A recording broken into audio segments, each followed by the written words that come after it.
અમારી રેલવેમાં અમે છેલ્લા 30 વર્ષથી લીઝ હોલ્ડર તરીકે કામ કરીએ છીએ, જે વડોદરા રેલવે સ્ટેશન પર વેસ્ટર્ન રેલવેમાં અમે લીઝ હોલ્ડરમાં જોડાયેલા છીએ.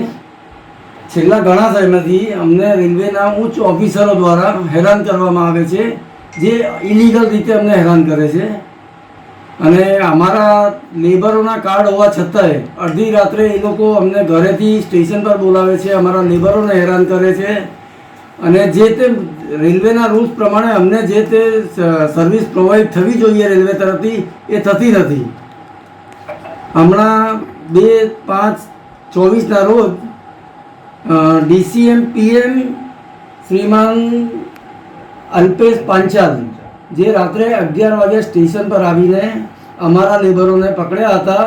લેબરની પાસે ઓથોરિટીનું જે કાર્ડ છે રેલવે દ્વારા આપવામાં આવેલું એ કાર્ડ બી હતું, એના છતાં એ લોકોએ 350 રૂપિયાની એક લેબરની પાવતી બનાવીને અને ગેરકાયદેસર એ પાવતી બનાવડાવી અને અમારા લેબરોને RPFને સુપ્રત કરેલા હતા, જે એમની સત્તાનો દુરુપયોગ કરી રહ્યા છે ને અમારા પર એનું જબરદસ્તી કંઈક આપીએ એવું થોપી રહ્યા છે.